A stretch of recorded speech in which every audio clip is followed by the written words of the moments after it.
की motivational line, और वो यहाँ पर है कि सफलता पाने के लिए पहले हमें खुद पे विश्वास करना होगा कि मैं कर सकता हूँ। यदि आप लोग एग्जाम में फॉर्म भर दिया, वैकेंसी आई, फॉर्म भर दिया, उस समय आपको यदि ऐसा लगता है यार मुझसे नहीं होगा, तो इसका मतलब मामला बिगड़ा हुआ है। आप कुछ भी हो, कैसी भी परिस्थितियां हो, यदि आपके मन में ये है ना कि मैं कर सकता हूँ, मैं कर सकता हूँ, और हाँ मैं कर सकता हूँ, मैं ही कर सकता हूँ, ये नहीं होना चाहिए भाव। ये भाव हो कि हाँ मैं कर सकता हूँ, मैं कर सकता हूँ। ये ईआरओ के एग्जाम आ रही है, फर्स्ट ग्रेड के एग्जाम है, सेकंड ग्रेड के एग्जाम है, एसआई के एग्जाम है, आरएस के एग्जाम है, और हाँ यार मैं निकाल सकता हूँ। यदि ये भाव है, अपने अंदर ये कॉन्फिडेंस है, तो उसके बाद आपकी लर्निंग की स्टेज अलग होगी, आपकी लर्निंग कैपेसिटी अलग होगी, आपके अंदर जोश अलग होगा, और फिर आप लोग 100% उस सफलता को पा सकते हो। अब आज की सुर्खियों की बात करें तो सबसे पहले सरकारी विद्यालयों में माइड शब्दारी भी तैयार, क्या है पूरी कहानी ये हम लोग पढ़ेंगे। तो उसके बाद यहाँ पर है आकांक्षी ब्लॉक में किशोरी बालिका योजना का विस्तार, क्या है पूरी कहानी ये भी यहाँ से आ जाता है। तो उसके बाद है प्रधान मुख्य आयकर आयुक्तों का 2 दिवसीय सम्मेलन का आयोजन, तो कहां पर है और क्या क्या बात यहाँ से आ जाता है ये भी पढ़ेंगे। तो उसके बाद यहाँ पर है कला गुरु सम्मान से सम्मानित, तो किनको सम्मानित किया गया और क्या क्या बात यहाँ से आ जाती है ये भी हम लोग पढ़ने वाले हैं। और उसके साथ यहाँ पर है राजसखी पंच गौरव रथ का शुभारंभ, कहां पे किया गया, इसका शुभारंभ किसके द्वारा शुभारंभ किया गया और क्या क्या बात यहाँ से आ जाती है और क्या है इसका उद्देश्य ये भी हम लोग पढ़ेंगे। तो उसके साथ यहाँ पर है ब्रिक्स देशों की पर्यटन इकाई समूह और पर्यटन मंत्रियों की बैठक कहां पर हो रही है, कब हो रही है और क्या क्या बात यहाँ से आ जाएगा ये भी हम लोग पढ़ने वाले हैं। उसके साथ यहाँ पर नाइजीरिया में आयोजित कॉमनवेल्थ फेसिंग चैंपियनशिप, और इसके अंदर क्या राजस्थान किसी खिलाड़ी ने कोई मेडल जीता है, क्या जीता है तो किसमें जीता है और क्या क्या बात यहाँ से आ जाती है ये भी हम लोग पढ़ने वाले हैं साहब। जी हाँ भाई राकू जी, तो ये थी अपनी सुर्खियां, और अब करते हैं सुर्खियों का एनालिसिस। जी, पहला प्रश्न है कि बच्चों को मातृभाषा से जोड़ने के लिए किस जिले के सरकारी विद्यालयों में मायड शब्दारी भी तैयार की जाएगी, किस जिले में मायड शब्दारी भी तैयार की जाएगी। तो जवाब हो जाएगा आपके यहाँ पर बी। जी हाँ, मायड का मतलब है अपनी भाषा की बात की जा रही है, शब्द का मतलब होता है, शब्दा का मतलब होता है शब्द। जी हाँ, शब्द की बात करें, री का मतलब है के, और भीत का मतलब होता है दीवार, अर्थात मायड का मतलब होता है अपनी भाषा। मायड का मतलब होता है अपनी भाषा, अपनी भाषा का मतलब है राजस्थानी भाषा, जहां पर कहा ना आप को कहा रहे कि अहिया कुन करनो छोरा रे अहिया, तो अपनी जो देसी भाषा के शब्दावली है उनको यहाँ पे दर्शाया जाएगा ताकि बच्चों के अंदर अपनी भाषा के प्रति प्रेम भावना की बात यहां से आ जाए। अब पूरी कहानी क्या है यहां से आती है। सबसे पहले मैं बात करता हूं, एक डिस्ट्रिक्ट आता है जिसका नाम है बीकानेर, और सबसे पहले तो इस बीकानेर की वो 4-5 बातें जो आपके एग्जाम की दृष्टि से इंपॉर्टेंट है। जैसे इस बीकानेर की बात करें, यहां पर आपको पता होगा एक तो यहां पर है करनी सिंह स्टेडियम। जी हां,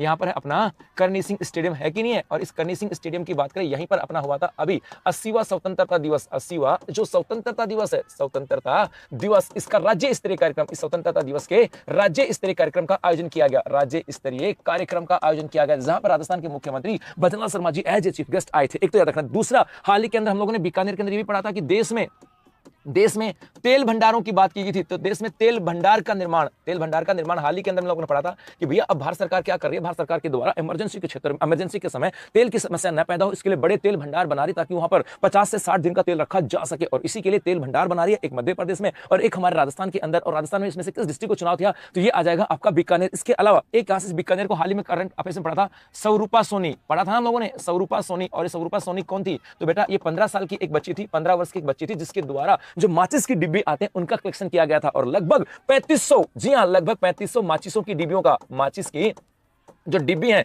डिब्बी का कलेक्शन किया गया, डिब्बी का कलेक्शन जो है वो यहां पर किया गया, किसके द्वारा, स्वरूपा सोनी। और इनका संबंध भी बीकानेर से आता है। अभी तो मैं एक प्रश्न और पूछूंगा भाई, हाँ अभी तो 2-3 प्रश्न आप लोगों से पूछूंगा। जैसे आप लोगों ने कहा कि गुरुजी लद्दाख की तर्ज पर बीकानेर में कुछ बनेगा, हाँ वो सब पूछने वाला हूं। इसके अलावा जैसे मैं यहां पर कह दूं, हाल ही के अंदर 2026 में यहां पर हुआ था आपके ऊंट महोत्सव का आयोजन भी किया गया था। ऊंट महोत्सव, और गुलगुलो यदि ऐसा पूछा जाए कि ऊंट महोत्सव का आयोजन कब हुआ, तो यह आयोजन हुआ था जनवरी 2026 के अंदर। जी ये जवाब हो जाएगा आपके जनवरी 2026। अब एक बच्चे ने कहा कि सर कुछ तो हुआ था, तो अब यहां पर पेट में गुड़गुड़ हो गई है भाई साहब। जैसे यहां पर एक तो आ जाएगा, सर बताओ ना आपको पता क्या आपने आज के लिए बोला था, किसका बेटा, आयुष जी। एक तो यहां से आ जाता भाई, एक तो यहां से आया था कि लद्दाख की तर्ज पर, एक तो यहां से आया था कि गुरुजी लद्दाख की तर्ज पर, जी हां लद्दाख की तर्ज पर कुछ तो बनेगा, एक तो ये बताना। दूसरा, इसी बीकानेर की एक बेटी थी, आईआईटी इंजीनियरिंग की हुई, और उसको याद आ रहा है जिसने फोल्डिंग सोलर प्लेंट बनाई थी। जी हां, जिसके द्वारा क्या बनाई गई थी, फोल्डिंग, जी हां जिसके द्वारा फोल्डिंग सोलर प्लेट बनाई थी। फोल्डिंग सोलर प्लेट किसकी, प्लास्टिक की प्लेट,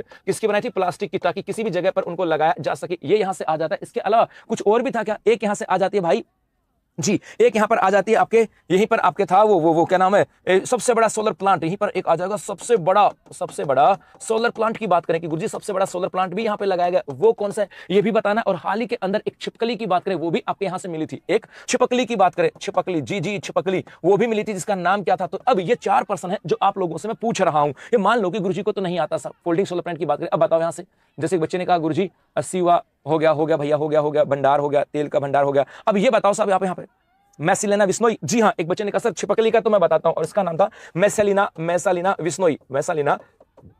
विस्नोई की बात करें, ठीक है सब। हाल ही के अंदर बीकानेर के अंदर छिपकली की एक नई प्रजाति मिली थी, और इसे नाम क्या दिया गया था, इसे नाम दिया गया था मैसिलिना विस्नोई की बात करें। चलो ये तो हो गया यहां से। अब उसको और बताओ, यहां से अब और बताओ गुरुजी, और क्या क्या नाम आ जाएगा साहब, हैं जी। एक यहां पर कहा गया था कि लद्दाख की तर्ज पर, तो लद्दाख की तर्ज पर आ जाएगा एस्ट्रो टूरिज्म सेंटर का डेवलपमेंट किया जाएगा, एस्ट्रो टूरिज्म सेंटर, क्योंकि बीकानेर के अंदर आसमान साफ रहता है, जिसकी वजह से रात के समय में यहां पर एस्ट्रो टूरिज्म सेंटर मतलब एक रात बीकानेर के नाम था ना, कि भाई एक रात बीकानेर के नाम, एक रात बीकानेर में, जी हाँ, इस थीम के ऊपर इसको डेवलप किया जा रहा है, ताकि रात के समय में जब बीकानेर का आसमान साफ रहता है, रात के समय में जब खुले आसमान में आप सोओगे तो आपको तारे वगैरह दिखाई देंगे, उसकी बात यहां पर की जा रही है। पाना देवी गोदारा, हाँ भाई पाना देवी गोदारा भी है बेटा। एक बच्चे ने कहा सर पाना देवी गोदारा को कैसे भूल गए? नहीं भूला भाई, पाना देवी गोदारा को नहीं भूला। जी पाना देवी गोदारा जो कि आपके एथलेटिक्स से है, एथलेटिक्स 90 साल से बड़ी है, एथलेटिक्स से इनका संबंध आता है। और एक था यहां पर सबसे बड़ा सोलर प्लांट की बात करें, ये कहां पर है भाई? सबसे बड़ा सोलर प्लांट की बात करें पूगल में। जी सबसे बड़ा सोलर प्लांट की बात करें तो ये आपका कहां पर है? पूगल में। जी सही बोला क्या? सबसे बड़ा सोलर प्लांट। गुड इवनिंग भाई। सबसे बड़ा सोलर प्लांट की बात करें, ये कहां पर है? ये कोई नहीं बता रहा। हो गया भैया वो तो राज गवर्नमेंट ऑफिसर, बहुत बढ़िया। एक रात बीकानेर की बात की जाती है। जी अब यहां से बताओ भाई सबसे बड़ा सोलर प्लांट कौन सा है ना? ये आपको बताना है, एक तो ये बताना है, और इसके अलावा एक आपको बताना है उस फोल्डिंग सोलर प्लांट वाले, ये 2% आप लोगों को बताना है। चलो तब तक वेट कर रहा हूं। अब क्या किया गया इस बीकानेर के अंदर? ये तो हो गई बातें वो जो आप लोगों को इस बीकानेर के बारे में पता होनी चाहिए थी। अब थोड़ा सा यहां से आ जाता। निशा सारडा, पक्का निशा सारडा है क्या? देख लो भैया, देख लो सब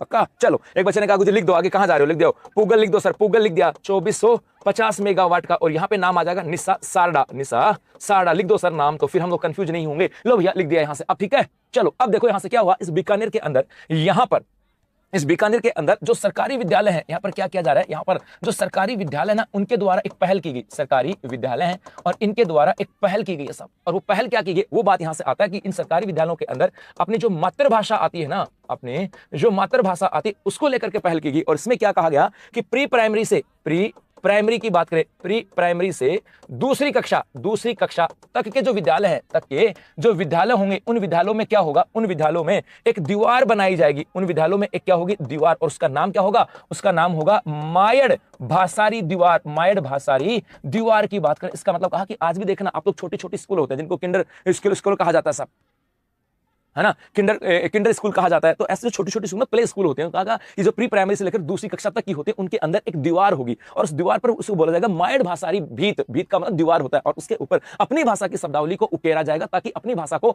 बच्चा समझ सके। ये यहां से आ जाता है। तो मायड़ भाषारी दीवार का संबंध किस दीवार से आता है? दीवार को, या भीत की बात करें, मायड़ भाषारी भीत की बात करें, इसका संबंध दीवार से आता है। और कहां पर? बीकानेर के अंदर प्री प्राइमरी से दूसरी कक्षा के जो विद्यालय होंगे वहां पर अपनी मातृभाषा के विकास के लिए यहां पर किया गया। कहां पर? बीकानेर के अंदर। ऑप्शन बी होगा इसका सही जवाब। तो ले लो बेटा स्क्रीनशॉट, फिर चलते हैं आगे। ओके भाई, आयुष गोदावरी, हाँ यार मैंने पूछा नहीं बेटा, पूछता हूं अभी ले।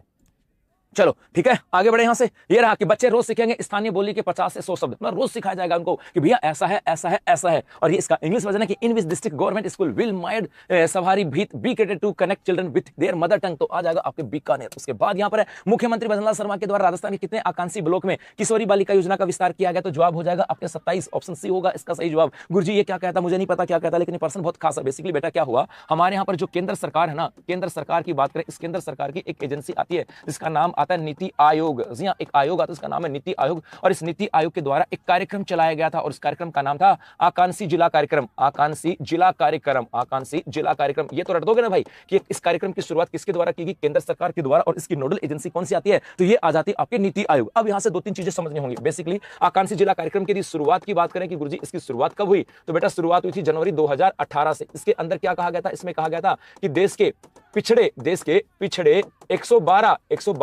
जिलों का विकास किया जाएगा। जिलों का विकास, देश के पिछड़े 112 जिलों का विकास किया जाएगा। और यह भी कहा गया था इस आकांक्षी जिला कार्यक्रम के अंतर्गत ये कितने विषयों पर कार्यरत करता है? तो एक यहां से आ जाता है कि यह 5 विषयों पर कार्य करता है, 5 विषयों पर आधारित है। ये ऐसे प्रश्न आने लगे, पहले ऐसे क्वेश्चन नहीं आते थे, लेकिन अब आने लगे। आ जाए आकांक्षी जिला कार्यक्रम को लेकर के कौन सा कथन सत्य है, असत्य, इसकी शुरुआत कब हुई, ऐसा जाए। इसका उद्देश्य क्या? इसका उद्देश्य था देश के 112 जो पिछड़े जिले हैं उनका विकास करना। अब यहाँ पे पिछड़ों की परिभाषा क्या है इसको समझना। पिछड़ों की परिभाषा का मतलब है आर्थिक रूप से, सामाजिक रूप से, या स्वास्थ्य की दृष्टि से, या शिक्षा की दृष्टि से जो जिले पिछड़े हैं उनकी बात यहां पर की जा रही है। तो 112 जो पिछड़े जिले पूरे भारत के अंदर उनके विकास की बात की गई, और ये 5 विषयों के ऊपर आधारित आता है। अब यहां से आता है सर आकांक्षी जिला कार्यक्रम की बात करें, इसके अंदर हमारा राजस्थान की बात करें तो राजस्थान के कितने जिले आते हैं? तो राजस्थान के 5 डिस्ट्रिक्ट आ जाते हैं जिनको इसके अंदर शामिल किया गया। जी राजस्थान के 5 डिस्ट्रिक्ट आते हैं, और एग्जैक्ट ये पर्सन भी ऐसा ही आया हुआ है। गुरुजी कौन कौन से आते हैं? तो 5 डिस्ट्रिक्टों के अंदर एक नाम आ जाएगा बारा है, एक नाम आ जाएगा जैसलमेर है, एक नाम आ जाएगा करौली है, 12 जैसलमेर करौली। इसके साथ साथ और है क्या कोई? धौलपुर और सिरोही। जी हाँ, एक डिस्ट्रिक्ट आ जाएगा आपके धौलपुर और एक डिस्ट्रिक्ट हो जाएगा सिरोही। ये 5 जिले हैं हमारे राजस्थान के जिनको आकांक्षी जिला कार्यक्रम में शामिल किया गया है। एस्पिरेशनल, इसको हिंदी में कहा जाता है, सॉरी इंग्लिश में कहा जाता है एस्पिरेशनल डिस्ट्रिक्ट प्रोग्राम कहा जाता है। क्या बात है सोमराज मीना, बहुत बढ़िया बेटा, बहुत सारी शुभकामनाएं आपको। जी जी, इसे कहा जाता है एस्पिरेशनल डिस्ट्रिक्ट प्रोग्राम कहा जाता है और इसके अंदर हमारे राजस्थान के 5 जिलों को शामिल किया गया। अब यहां पर इन 5 जिलों के अंदर एक कार्यक्रम चलाया गया है। इन 5 जिलों में एक कार्यक्रम आता है साहब और उस कार्यक्रम का नाम है किशोरी बालिका योजना। इसका नाम है किशोरी बालिका योजना, किशोरी बालिका योजना। अब और ये जो किशोरी बालिका योजना, अब इसका विस्तार कर दिया गया। इसका क्या कर दिया? विस्तार। और कितने ब्लॉकों में? 27 ब्लॉकों के अंदर इसका विस्तार कर दिया। तो इन 5 जिलों के 27 ब्लॉकों में किशोरी बालिका योजना की शुरुआत की जाएगी।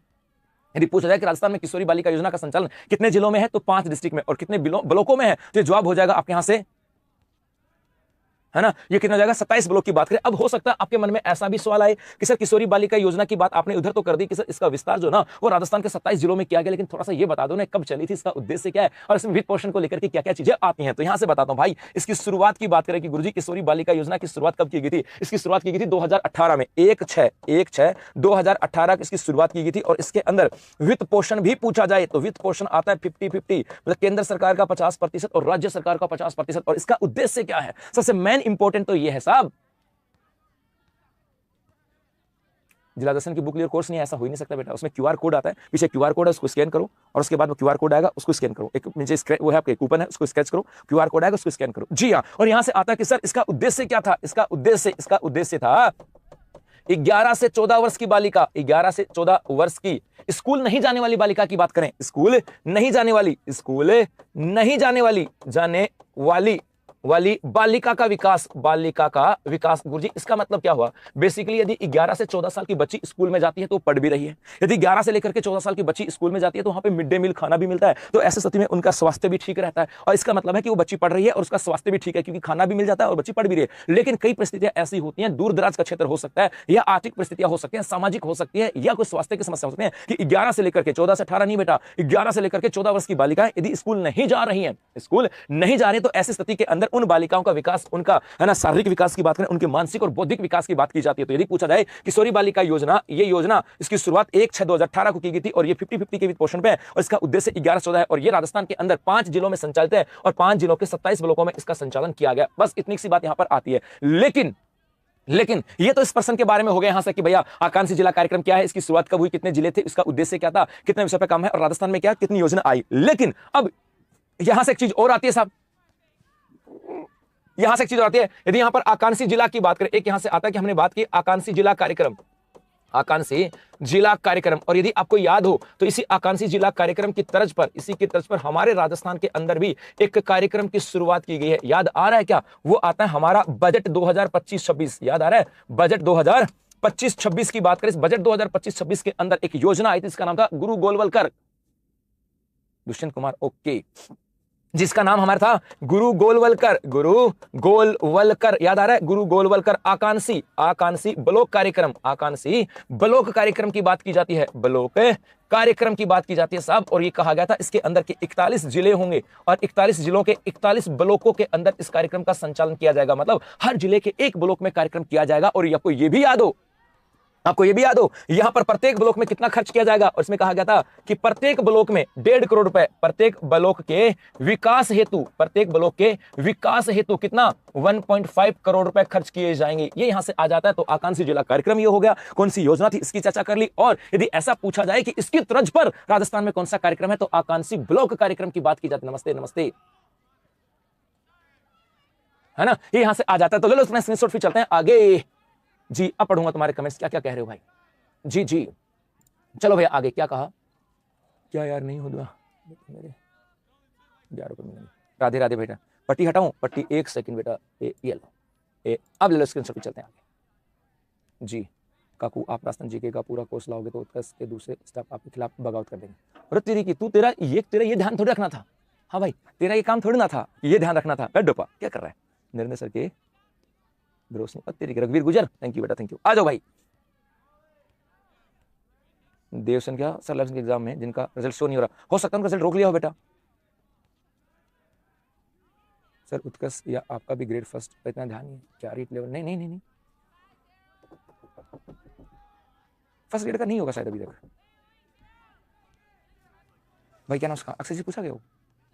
हाँ बोला ना अक्षय से, बुला लो। हाँ बेटा आयुष, अभी अक्षय को बुला देता हूँ, ठीक है जी।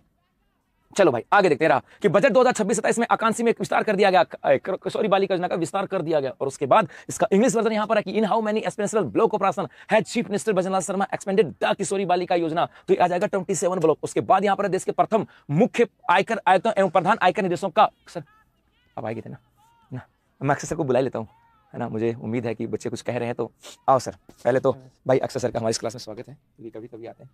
हाँ, लेकिन ये चाहिए कि इनके आने से मेरे चेहरे पे हंसी आ जाती है। क्या कह रहे हैं बच्चे बताना? ये कह सकते फर्स्ट ग्रेड का, देखो फर्स्ट ग्रेड का लाइव कोर्स नहीं है ऐसा कुछ, कमेंट बड़ा कर। फर्स्ट ग्रेड कौन सा लाइव? आयुष बेटा बता क्या था वो, मुझे वो 3-4 दिन से बहुत परेशान कर रहे थे। बहुत आपको परेशान कर रहे हैं? हाँ, ये मतलब बहुत कमेंट्स कर रहा था, ये भी परेशान होता, फिर मैं भी उसको सुनकर भी अंदर से सता यार, हाँ क्या जवाब दूं? ये आपको पप्पियां कौन दे रहा कमेंट में? आयुष दे रहा। अरे आयुष पे तो आता हूं मैं, पहले पप्पियां देने वाले को हटाओ आप यहाँ से। हाँ ये तो सर आपके हित से ही है। आयुष सर, उत्कर्ष या आपका फर्स्ट ग्रेड का life from studio, grade first life from class, इतना ध्यान नहीं। Life from class first grade का फर्स्ट पेपर, फर्स्ट ग्रेड का फर्स्ट पेपर का लाइव कोर्स नहीं है तो रिकॉर्डेड होगा। फर्स्ट ग्रेड का थोड़े दिन बाद स्टार्ट हो जाएगा। फर्स्ट पेपर तो है ना, फर्स्ट पेपर ही पूछ रहे हैं। हाँ मतलब अभी तुरंत सोचता है लाइव ना हो, पर मतलब बहुत लाइव, मतलब अभी जस्ट एग्जाम हुए हैं, रिजल्ट आने लगे हैं, अब वापस आएंगे उस पर, है ना। ठीक है, first grade first paper course ले आएंगे सर बच्चे के लिए। अक्षय ने बुद्ध दिखा दिया, इसलिए बुलाया था, मेरा मेन मुद्दा उसे देता कि इन्होंने बुद्ध दिखा दिया। नहीं आपके लिए first grade first paper course भी दिया, अभी एग्जाम हुआ था, रिजल्ट आने लगे।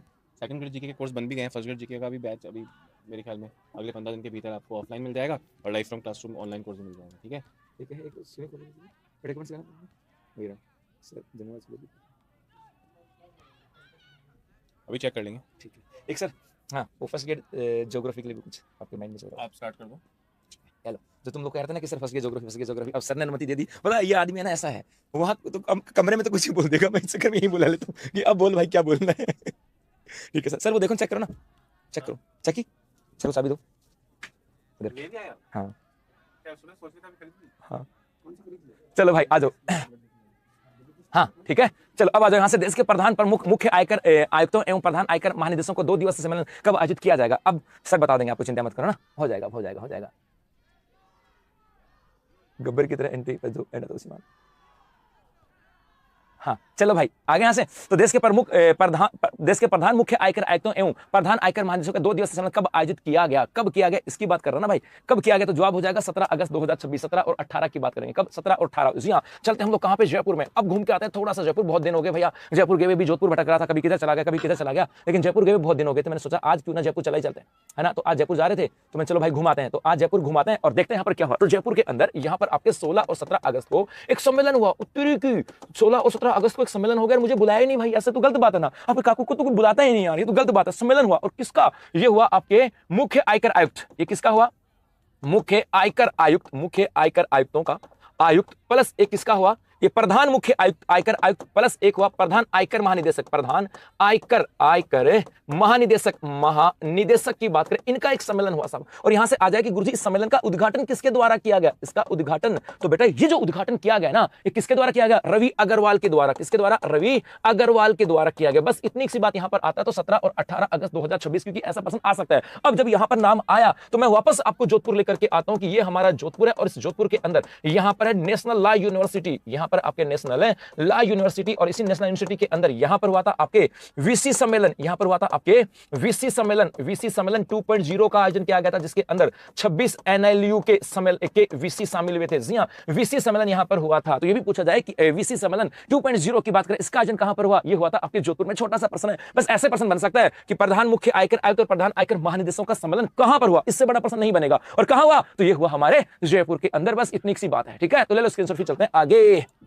चलो भाई आगे बढ़े। हाँ जी, आगे देखिए ये रहा 2 दिवसीय सम्मेलन आज से जयपुर में देश भर के प्रधान आयकर की बात करें और आयकर महानिदेशकों की बात की जा रही है। और इसका इंग्लिश वर्जन है when was the 2-day conference of the country's principal chief commissioner of income tax and principal directors general of income tax be held. तो ये आपके आ जाएगा 17 अगस्त की बात करो। नेक्स्ट यहाँ पर राजस्थान के किस कलाकार को कला गुरु सम्मान से सम्मानित किया गया? तो नाम आ जाएगा डॉक्टर मंजूषा चंद्रभूषण सक्सेना। यहाँ पर पेट में गुड़गुड़ होगा और भाई साहब यहाँ से आपके लिए प्रश्न पूछने वाला हूँ, ज्यादा नहीं, सिर्फ एक प्रश्न पूछूंगा। एक प्रश्न बता दोगे तो फिर नहीं पूछूंगा, चिंता मत करो, सिर्फ एक बता देना साहब।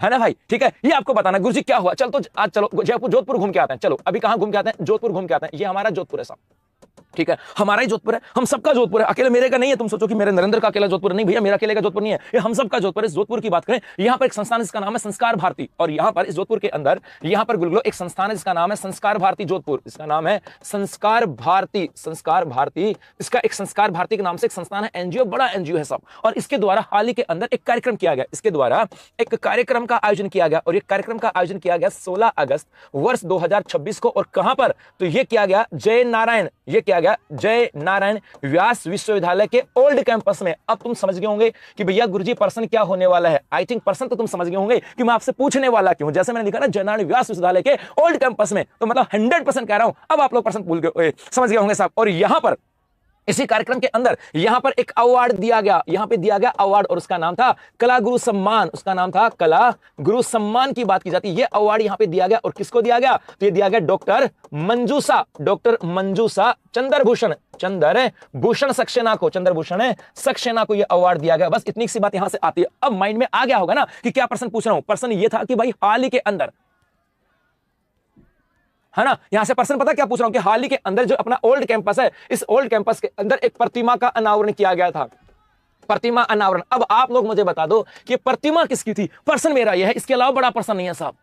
जी है ना भाई, मेरा प्रश्न यह है कि हाल ही के अंदर ओल्ड कैंपस के अंदर एक प्रतिमा का अनावरण किया गया, मैं तो उसकी बात कर रहा हूं। बाकी यहां तक तो ठीक ही था साहब, जय नारायण व्यास को लेकर के, यूनिवर्सिटी को लेकर के तो आपको सब पता है कि इसकी स्थापना 1962 में हुई थी, याद आ रहा है ना भाई। यहां पर आपके आदिवासी अध्ययन केंद्र यहां पर है जी, वीर तेजा जी अध्ययन केंद्र की बात करें, वो अध्ययन केंद्र यहां पर, वो तो आप बता दोगे। लेकिन इस ओल्ड कैंपस के अंदर हाल ही के अंदर एक प्रतिमा का अनावरण किया गया था साहब जी। ये कोई नहीं बता रहा। अटल बिहारी वाजपेयी की नहीं थी बेटा, अटल बिहारी वाजपेयी की प्रतिमा की बात करें नहीं भैया, दादू दयाल की भी नहीं थी। यदि अटल बिहारी वाजपेयी की बात करें गुरुजी, अटल जी की बात करें, अटल जी की बात करें तो इनकी प्रतिमा का उद्घाटन किया गया चित्तौड़ में, इनकी प्रतिमा कहां पर, चित्तौड़ में। यदि हम दादू दयाल जी की बात करें, दादू दयाल जी की बात करें, इनकी प्रतिमा का अनावरण किया गया था आपके मेड़ता के अंदर, है ना जी हाँ। और यदि आ जाए कि सर भैरव सिंह शेखावत जी की बात करें, भैरव सिंह शेखावत, इनकी प्रतिमा का अनावरण किया था जोधपुर में। मैं तो ओल्ड कैंपस की बात कर रहा हूं मेरे गुरुकुल, ओल्ड कैंपस में। जी हाँ, भैरव सिंह शेखावत नहीं है, जसवंत सिंह सेकंड है। बहुत बढ़िया, क्या बात है, ये हुई ना बात यहां से जी, एक सेकंड, ये हुई ना बात।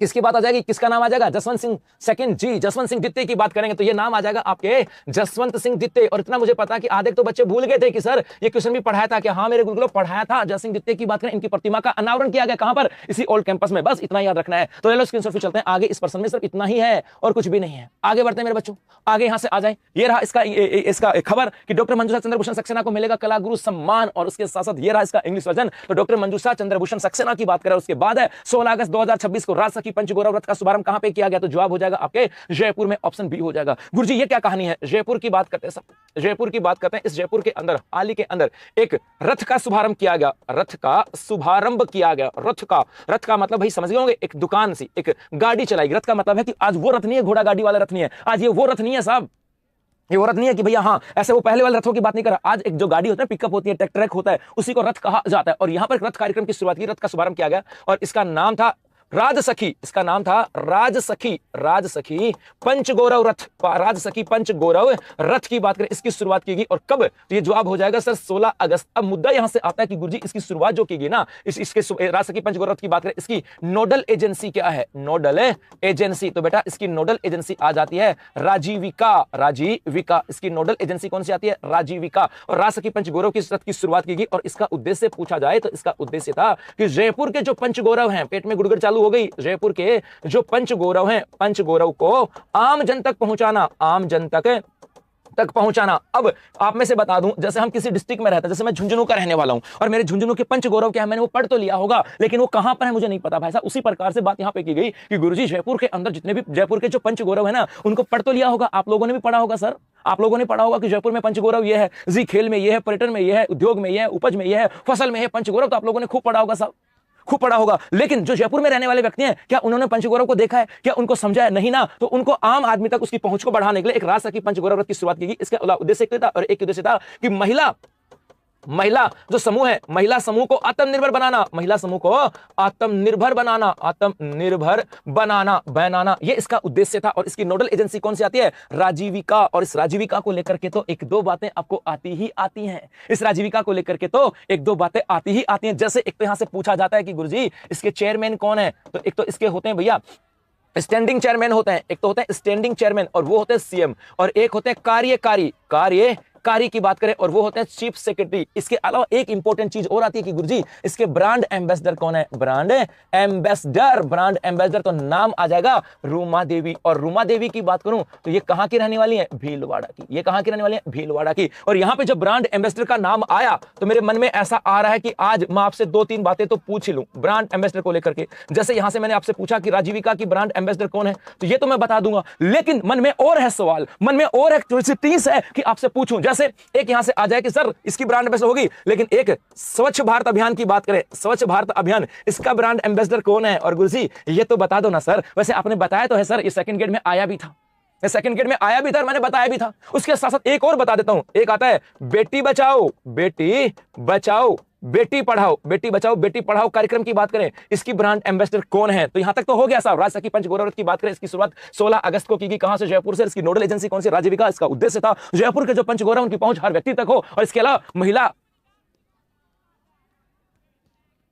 है ना, इसके अलावा जो महिला स्वयं सहायता समूह है उनको आत्मनिर्भर बनाना। अब यहां से गड़बड़ होने चालू होगी साहब। एक बच्चे ने कहा काकू अरुणति चौधरी को बेटी बचाओ बेटी पढ़ाओ अभियान की ब्रांड एम्बेसडर बनाया गया, राजस्थान की नहीं बनाया गया, अभी बनाने की प्लानिंग की जा रही है। जी हाँ, देखते हैं यहां से। अब मामला बिगड़ गया भैया, अब मामला बिगड़ गया। यही तो कंफ्यूजन है, इसी को लेकर के तो आपसे पूछूंगा। 1% तो आपसे मैं इसे तो पूछा मैंने ब्रांड एम्बेसडर, और क्यों पूछता भाई? आपको क्या लगता है कि मैंने यूं ही पूछ लिया होगा? यूं ही मेरी नींद थोड़ी, ऐसा थोड़ी ना था कि बावला थोड़ी ना था भाई। आज सुबह सुबह आ रहा था और किसी कुत्ते ने काट लिया कि ले भाई नरेंद्र कुत्ते ने काट लिया, और कुत्ते ने काट लिया तो मैं भी पागल हो गया कि चल ले भाई नरेंद्र % पूछ। नहीं, मेरे बच्चे कुछ ना कुछ चेंजेस होते हैं, तभी मन में आता कि नहीं उन बच्चों को वो याद है कि नहीं, वो बच्चों को समझ है कि नहीं है, इसलिए तो पर्सन आया। जैसे राजीविका की बात करें तो नाम आ जाएगा बेटा रूमा देवी, ये तो सबको पता था, यहां तो कोई इशू नहीं है। लेकिन स्वच्छ भारत अभियान की कौन है भाई? ये बताओ ना। स्वच्छ भारत अभियान की बात करें, ये कौन आ जाएगा भैया? के गुप्ता। क्या नाम आ जाएगा? के गुप्ता का नाम यहां पर आ जाएगा। और अब एक पर्सन मैं आप लोगों के लिए छोड़ के जा रहा हूं, क्योंकि ये पर्सन आपको हिला के रख देगा साहब। इस पर्सन को लेकर के आपके मन में बहुत सारी चीजें होंगी, और वो ये कि स्वच्छ भारत अभियान की एम्बेसडर की बात करें गुरुजी, ये कौन होगा? जैसे आप लोगों को हो सकता है के गुप्ता कहां के रहने वाले हैं? डूंगरपुर के। कहां के रहने वाले? डूंगरपुर के। ये तो आया भी था। अब बेटी बचाओ बेटी पढ़ाओ अभियान की ब्रांड एम्बेसडर कौन है? और आप लोगों को दो हिंट देके जा रहा हूं साहब। हाँ, तो रूमा देवी तो बाड़मेर की ना, और तेरी भीलवाड़ा दे, सॉरी बेटा, रूमा देवी कहां के? बाड़मेर की। मैंने भीलवाड़ा लिख दिया क्या? तेरी सॉरी जी। यहां पे दो हिंट देके जा रहा हूं। एक हिंट हो सकता है आप लोगों के लिए अवनी लेखरा, तो दूसरा हिंट हो सकता है आपके लिए अरुंधति चौधरी। दोनों में से कुछ भी हो सकता है। जवाब आपको देना है, मेरी तरफ से कुछ भी नहीं आने वाला। सच्ची बता रहा हूं, मेरी तरफ से कुछ भी जवाब अभी तो नहीं होगा, आज तो बिल्कुल नहीं होगा। लेकिन हाँ, कल इसको लेकर के हम लोग पूरा पर्सन लेकर के आ सकते हैं। अभी तो नहीं भैया, क्योंकि अभी तो आप लोगों को चेक करना है, अभी तो आप लोगों को समझना है। हाँ भैया, रूमा देवी जी बाड़मेर की नहीं है, सिर्फ बाड़मेर की है भैया, भीलवाड़ा की नहीं है। जी, गलती हो गई मेरे भाई। ठीक है, तो ले लो स्क्रीनशॉट, फिर चलते हैं आगे। हाँ भाई, आगे बढ़ते हैं। इसके अलावा बुकशाला की बात करें तो बेटा यहां पर भी बुकों के ऊपर भारी डिस्काउंट आपको यहां पे दिया जा रहा है। जिला दर्शन की बुक मात्र 163 के अंदर, मात्र 163 के अंदर है, जिसके साथ मेरे ज्योग्राफी का जो कोर्स है तो आपको फ्री ऑफ कॉस्ट भी मिल रहा है, तो मात्र है। इसके बाद आदिवासी का मात्र 72 के अंदर, मतलब हो गया 65, 220 रुपए में तो आपको दो बुकें मिल रही हैं भैया। तो अभी बुकशाला पे जाएं और अभी इनको ऑर्डर करें, क्योंकि यदि आपको जीके से डर लगता है तो इनके पढ़ने के बाद आपको जीके से डर नहीं लगेगा, ये पक्की बात है, इतना विश्वास है मुझे। जी हाँ, चलो अब बढ़ते हैं आगे। कहां? अब रिवीजन की बात करें तो प्रधानमंत्री ने 80वें स्वतंत्रता समारोह में किस कला का साफा बांधा था? बंदेज साफा, ऑप्शन ए। तो उसके बाद है केंद्रीय गृह एवं सहकारिता मंत्री अमित शाह ने किस स्थान पर पूर्व प्रधानमंत्री अटल बिहारी वाजपेयी की प्रतिमा का अनावरण किया? तो निम्बाहेड़ा चित्तौड़ में। उसके बाद है नेशनल लायन सिटी के वाइस चांसलर के 3 दिवसीय कॉन्क्लेव 2.0 का आयोजन कहां पे किया गया? ये किया गया आपके राष्ट्रीय विधि विद्यालय जोधपुर। तो उसके बाद है गुरुग्लो केंद्रीय कृषि एवं किसान कल्याण तथा ग्रामीण विकास मंत्री श्री शिवराज सिंह चौहान का 12 दौरा कब प्रस्तावित है? तो जवाब हो जाएगा 17 अगस्त। और उसके बाद था द अर्थ फाउंडेशन जेनेवा के द्वारा किसे द अर्थ प्राइज 2026 में एशिया क्षेत्रीय पुरस्कार दिया गया? तो नाम आ जाएगा उपरोक्त सभी। उसके बाद है राजस्थान के किस कलाकार ने तिल के बीच पर भगवान जगन्नाथ की सबसे छोटी पेंटिंग बनाई? तो नाम आ जाएगा कल्पना सोलंकी। और नेशनल कराटे चैंपियनशिप में राजस्थान किस खिलाड़ी ने स्वर्ण पदक जीता? तो नाम आ जाएगा मानुश्री चौधरी। ऑप्शन डी होगा इसका सही जवाब। तो मेरे बच्चों, ये था अपना आज का सेशन। मुझे उम्मीद है मजा आया होगा पढ़ करके। बस इसी जोश के साथ कल हम वापस मिलेंगे, तब तक के लिए धन्यवाद।